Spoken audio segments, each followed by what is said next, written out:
the Kartarpur Sahib corridor have been suspended till further directions. Indian armed forces responded proportionately, adequately, and responsibly.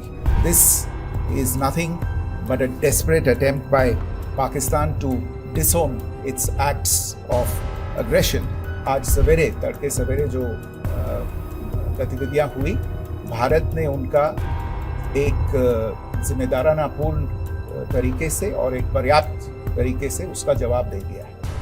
8 से 9 मई 2025 की मध्य रात्रि को पाकिस्तानी सेना ने सैन्य बुनियादी ढांचे को निशाना बनाने के इरादे से पूरी पश्चिमी सेना पर भारतीय वायु क्षेत्र का कई बार उल्लंघन किया। यही नहीं बल्कि पाकिस्तानी सेना ने नियंत्रण रेखा पर भारी कैलिबर वाले हथियारों से गोलीबारी भी की। अंतर्राष्ट्रीय सीमा और नियंत्रण रेखा पर लेह से लेकर सरक्रीक तक 36 स्थानों पर 300 से 400 लगभग ड्रोनों का इस्तेमाल घुसपैठ का प्रयास करने के लिए किया गया। भारतीय सशस्त्र बलों ने काइनेटिक व नॉन काइनेटिक साधनों का उपयोग करके इनमें से कई ड्रोन्स को मार गिराया। इतने बड़े पैमाने पर हवाई घुसपैठों का संभावित उद्देश्य वायु रक्षा प्रणालियों का परीक्षण करना और खुफिया जानकारी इकट्ठा करना था। ड्रोन के मलबे की फोरेंसिक जांच की जा रही है। प्रारंभिक रिपोर्ट्स से पता चलता है कि वे तुर्की के असीस गार्ड सोंगर ड्रोन्स हैं। इसके उपरांत रात में पाकिस्तान के एक सशस्त्र यूएवी ने भटिंडा सैन्य स्टेशन को निशाना बनाने की कोशिश भी की, जिसे पकड़ा गया और उसे निष्क्रिय कर दिया गया। पाकिस्तानी हमले के जवाब में पाकिस्तान में 4 हवाई रक्षा स्थलों पर सशस्त्र ड्रोन्स लॉन्च किए गए। इनमें से एक ड्रोन एडी रडार को नष्ट करने में सक्षम रहा। पाकिस्तान ने जम्मू कश्मीर के तंगधार, उरी, पुंछ, मेंढर, राजौरी, अखनूर और उधमपुर में भारी कैलिबर आर्टिलरी गन और सशस्त्र ड्रोन्स का उपयोग करके नियंत्रण रेखा के पार गोलीबारी भी की, जिसके परिणाम स्वरूप भारतीय सेना के कुछ जवान हताहत हुए और घायल हुए। भारतीय जवाबी कार्रवाई में पाकिस्तानी सेना को भी बड़ा नुकसान पहुंचाया गया। इसके अलावा पाकिस्तान का गैर जिम्मेदाराना व्यवहार फिर से सामने आया। 7 मई 2025 को रात 8:30 बजे एक असफल अकारण ड्रोन और मिसाइल हमला करने के बावजूद पाकिस्तान ने अपना नागरिक हवाई क्षेत्र बंद नहीं किया।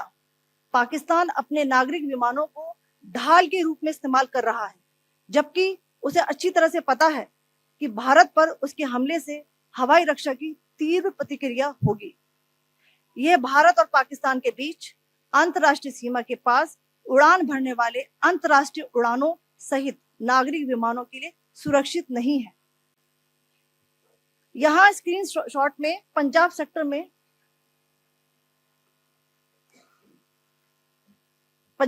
में हाई एयर डिफेंस अलर्ट स्थिति के दौरान एप्लीकेशन फ्लाइट रडार 24 का डेटा दिखाया गया है। जैसा कि आप देख रहे हैं यहाँ पर भारतीय पक्ष का हवाई क्षेत्र घोषित बंद के कारण नागरिक हवाई यातायात से पूरी तरह से रहित है। कराची और लाहौर के बीच के हवाई अड्डे मार्ग पर नागरिक एयरलाइंस उड़ान भर रही है। हाई अलर्ट किया गया है विमान फ्लाइनेस एविएशन का एयरबस 320, जैसा कि आप यहां देख रहे हैं, जो कि शाम को 5:50 बजे दमम से शुरू हुआ और रात को 9:10 बजे लाहौर में उतरा। ये सारा डिटेल्स आप यहाँ देख रहे हैं, ये डिटेल्स यहाँ लिखा हुआ है। Can you see this?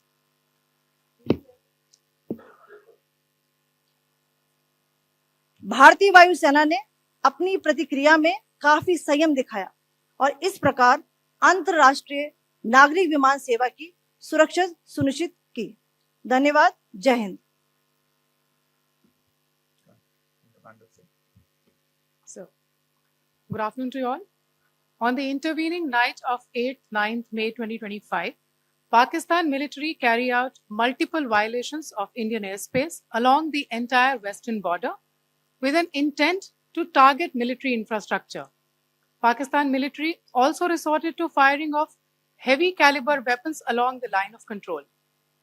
Along the international border and line of control, drone intrusions were attempted from Leh to Sar Creek at 36 locations with approximately 300 to 400 drones. Indian Armed Forces brought down a number of these drones using kinetic and non-kinetic means. The possible purpose of these large-scale aerial intrusions were to test the AD systems and gather intelligence. Forensic examination of the drone debris is being undertaken. Preliminary reports suggest them to be of Aziz Guard Songa drone of Turkey. Later in the night, an armed UAV of Pakistan attempted to target Bhatinda military station, which was detected and neutralized. In response to the Pakistani attack, armed drones were launched at 4 air defense sites in Pakistan. One of the drones was able to destroy an AD radar. Pakistan also carried out artillery shelling across the line of control using heavy caliber artillery guns and armed drones at Tangdhar, Uri, Poonch, Mendhar, Rajouri, Akhnur, and Udhampur in Jammu and Kashmir area, which resulted in some losses and injuries to Indian Army personnel. Pakistan Army also suffered major losses in Indian retaliatory fire.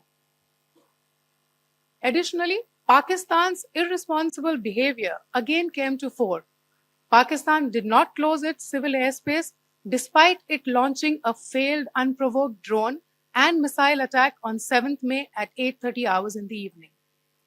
Pakistan is using civil airliners as a shield, knowing fully well that its attack on India would elicit a swift air defense response.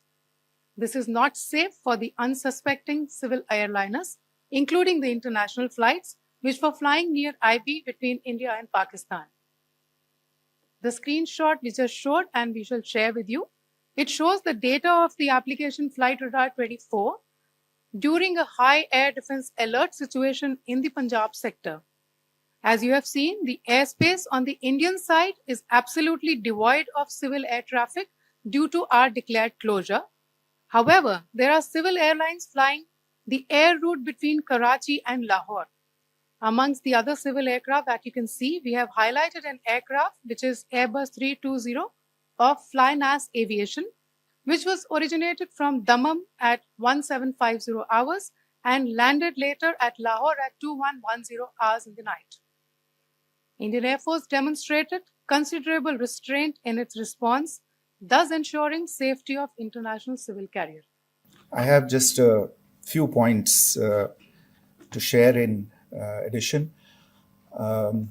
कल रात की पाकिस्तानी सेना की कायरतापूर्ण गतिविधियों से आपको colonel Qureshi और विंग कमांडर सिंह ने पहले ही अवगत करा दिया गया है. These provocative and escalatory actions that were taken by Pakistan last night were targeted at Indian cities and civilian infrastructure, in addition to some military targets. The Indian Armed Forces responded proportionately, adequately, and responsibly. ये जो हमले हुए कल रात को भारतीय सैन्य इकाइयों ने पर्याप्त रूप से और एक जिम्मेदाराना रुख अपनाते हुए इन हरकतों का उत्तर दिया. What I want to underline is that the official and blatantly farcical denial of these attacks that Pakistan carried out by the Pakistani state machinery is yet another example of their duplicity and the new depths that they are plumbing in their quest for disinformation. The other point in the same vein is Pakistani claims that they did not target or attack any religious places. You would recall that yesterday I shared with you an incident related to the attack on a Gurdwara in Poonch. instead of owning up to these attacks, Pakistan made the preposterous and outrageous claim that it was the Indian Armed Forces and the Indian Air Force that was targeting cities like Amritsar and trying to put the blame on Pakistan. This is nothing but a desperate attempt by Pakistan to disown its acts of aggression, but it is also true to type in its effort to deceive and mislead the world. It will not succeed. The Gurdwara in Punch in particular was attacked by Pakistan, and some local members of the Sikh community, including a Ragi of the Gurdwara, lost their lives in this incident, as I shared yesterday. TV पर आप इस हमले के चित्र देख सकते हैं. In addition, that we would attack our own cities is the kind of deranged fantasy that only the Pakistani state can come up with. Perhaps they do it because they are well versed in such action, as their history would show. The last point I wanted to make this evening is again this disinformation that is coming from Pakistan about India targeting the Nankana Sahib Gurdwara through a drone attack. This is again yet another blatant lie and part of Pakistan's disinformation campaign. As we saw in the Pahalgam attack, Pakistan is again trying desperately to impart a communal hue to the situation with an intention to create discord. Again, we are not surprised. India's steadfast unity in itself is a challenge to Pakistan. I think you're all aware of the situation along the entire India-Pakistan border and the areas around the line of control. In view of the existing security scenario, the services of the Kartarpur Sahib corridor have been suspended till further directions. We'll update you as and when there is a change in the situation.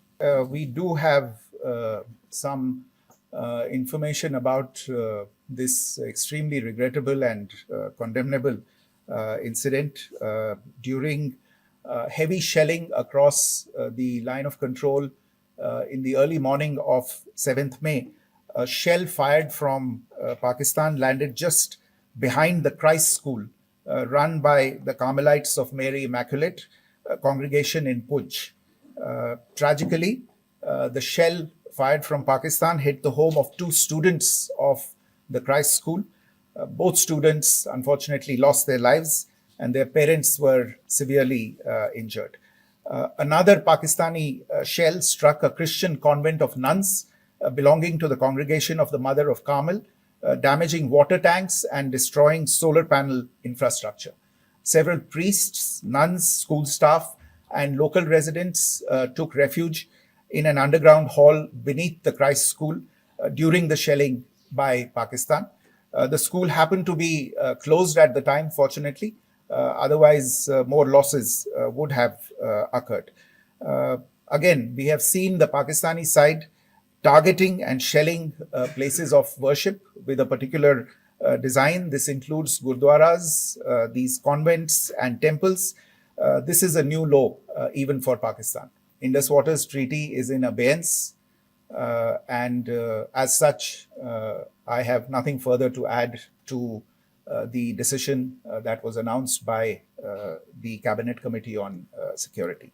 जहाँ तक IMF bailout का सवाल है, आपको ज्ञान होगा कि IMF की आज मीटिंग हो रही है. हम वहाँ पे अपना पक्ष रखेंगे और जो हमारा मत है इन चीज़ों को लेके वहाँ पे साझा करेंगे दूसरे मेंबर्स के साथ. ये बोर्ड पे निर्भर है कि वहाँ पे क्या निर्णय होता है. और जहाँ तक जो कार्यवाही हुई है उसका जवाब देने का जो आपने जो प्रश्न उठाया है, जो आज ब्रीफिंग हुई है, जो आपको सूचना मिली है, मैंने भी कहा है कि जो आज सवेरे तड़के सवेरे जो गतिविधियां हुई, भारत ने उनका एक जिम्मेदाराना पूर्ण तरीके से और एक पर्याप्त तरीके से उसका जवाब दे दिया है. The minister had a conversation with the US Secretary of State. As you can imagine, the focus of discussions was the terrorist attack in Pahalgam and the response that India mounted after that on the 7th of May. The Secretary of State shared his thoughts on these developments with the minister. The minister deeply appreciated the US's commitment to work with India in the fight against terrorism. And he also underlined the targeted measures that India had taken in connection with Op Sindoor. The minister also underlined that India would firmly counter any attempts at escalation from there. But in follow-up to that, as you are aware, there have been a number of other conversations.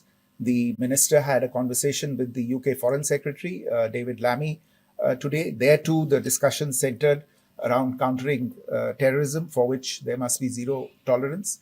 And I understand just a short while ago, the External Affairs Minister has also spoken to the Foreign Minister of Norway, Espen Barth Eide, which was also focused on recent developments stemming from the terrorist act in Pahalgam. Bahawalpur is the headquarters of the Jaish-e-Mohammed terrorist group that is proscribed by the United Nations. Its leader, Maulana Masood Azhar, is a proscribed individual. It is, you brought up the connection with the tragic death or killing of Daniel Pearl of the Wall Street Journal. The Jaish-e-Mohammed was in some way directly or indirectly responsible for the death of Daniel Pearl. But the real connection is through Ahmed Omar Saeed Sheikh, the British Pakistani jihadi who was held in India but was finally released in 2000, and he was the person who lured Daniel Pearl to his eventually leading to his murder. So these are all obviously connected figures, connected individuals, connected institutions, and the attack on Bahawalpur, on that facility of the Jaish-e-Mohammed in Bahawalpur is, I would imagine, a fitting part of this unfortunate incident.